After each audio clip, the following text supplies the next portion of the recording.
ကဲ Newcastle ရဲ့ကွင်းလည်လူဖြစ်တဲ့ Bruno Guimaraes ကိုအခုဆိုရင် Arsenal အသင်းကပေါင်တန်း80ဖြစ်ကန်လန်းတော့မှာဖြစ်တယ်ဆိုတဲ့သတင်းအကြောင်းအရာကိုကျွန်တော်အနေငယ်ဆွေးနွေးခြင်းပါတယ်ဒါ Bruno Guimaraes တဲ့ကစားသမားဆိုရင်တော့ပေါ့နော်ကျွန်တော်တို့ဒါလာတဲ့ဒီပေါ့နော် Brazil ရဲ့ဒီကွင်းလည်ကစားသမားတဦးဖြစ်သလိုကျွန်တော်တို့ဒါ Newcastle အသင်းရဲ့အဓိကကွင်းလည်လူလည်းဖြစ်တဲ့ Newcastle ရဲ့တကယ် engine ကစားသမားတဦးဖြစ်တယ်ပေါ့နော်သူဟာဆိုရင်သူ့ရဲ့ပုံစံကကြတော့ကျွန်တော်တောက်တင်းရှိတယ်ကျွန်တော်ဖြတ်ထုတ်တဲ့နေရာမှာကိုဘောက်ထူပေါက်ကိုကျွန်တော် attacking သွားတဲ့နေရာမှာတကယ်အသုံးဝင်တဲ့တကယ်ကစားသမားတဦးဖြစ်တယ်ပြီးတော့ဒီလိုကစားသမားမျိုးပိုင်ဆိုင်ခြင်းအပြင် Arsenal အသင်းရဲ့ကွင်းလည်ရဆိုရင်တော့ကျွန်တော်တို့ဒါမမျှော်လင့်ထားတဲ့ပုံစံတိုင်းပဲကျွန်တော်တို့ဒါစူပါလာရဲ့အတွက်လည်းကျွန်တော် Champion ကာဝယ်ပွဲတော့ကျွန်တော်တို့ရဲ့ဒါရီမန်းချက်တစ်ခုဖြစ်တဲ့ Champion League ဖလားအတွက်ပါတကယ်ကိုအသုံးဝင်တဲ့ကစားသမားတဦးဖြစ်တယ်အခုလက်ရှိကွင်းလည်မှာဆိုရင်တော့ဗောနော်ကျွန်တော် Arsenal အသင်းရဲ့ကွင်းလည်မှာဆိုရင်ကျွန်တော် right ရှိမယ်ကျွန်တော်တို့ဒါ Superman ရှိမယ်ကျွန်တော်တို့ Nogas ရှိမယ်ဟို Nogas ကအားနေချက်ကြောင့်ကျွန်တော်ဒီနီးပြသူ့တိတ်သဘောမကျတော့ကြောင့်တိတ်မသုံးဖြစ်ဘူးเนาะအကယ်၍အကြောင်းမျိုးကြောင့်ပေါ့ဗျာမှာ right တို့ Superman တို့ပင်မနေတဲ့အချိန်မှာနာသွားတဲ့အချိန်မှာဆိုရင် Nogas က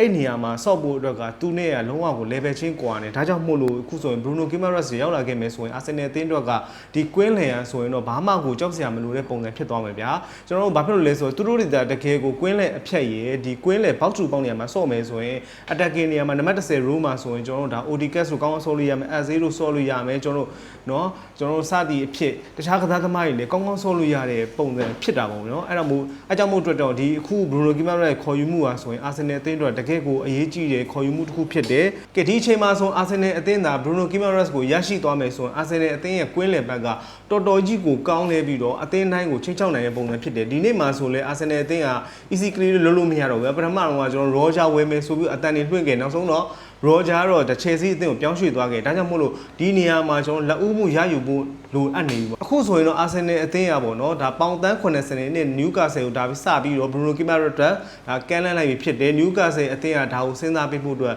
သူတော်စဉ်းစားမယ်ပုံပဲပေါ့ဘာကြောင့်လဲဆိုတော့ကစားသမားကိုယ်တိုင်ကလည်းဒီ Arsenal အသင်းကပြောင်းရွှေ့ခြင်းအကြောင်းဒီပြဿနာကိုက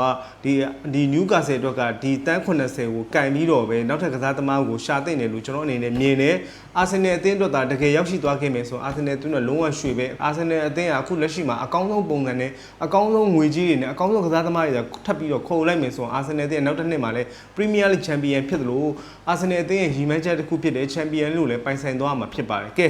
Bro အနေနဲ့ရောဘယ်လိုမျိုးဆွေးနွေးခြင်းလဲ Arsenal အသင်းကို Bruno Guimaraes ကရောက်နိုင်မလားမရောက်နိုင်ဘူးလားရောက်နိုင်ခဲ့မယ်ဆို Arsenal အသင်းကဘာတွေကောင်းသွားမလဲစသည်ဖြင့်သတင်းအချက်လက်တွေကိုလည်း border အနေနဲ့လည်းကျွန်တော်ရဲ့ဗီဒီယိုလေးမှာဒါဆွေးနွေးသွားလို့ရပါတယ်ကဲဗီဒီယိုချိုင်းနေတက်တယ်ဆိုရင်တော့အပေါင်းလေးပေးပြီးတော့အသေးလေးပေးခဲ့ကြပါအောင်ဆက်ပြီးတော့လေဒီ Arsenal အသင်းနဲ့ပတ်သက်တဲ့သတင်းအကြောင်းအရာတို့ဆက်ပြီးတင်ဆက်မှာမဟုတ်လို့ကျွန်တော်ရဲ့ဒီအခု TikTok account လေးကိုပဲဒါ like and share လုပ်ပေးကြပါဦးခင်ဗျာ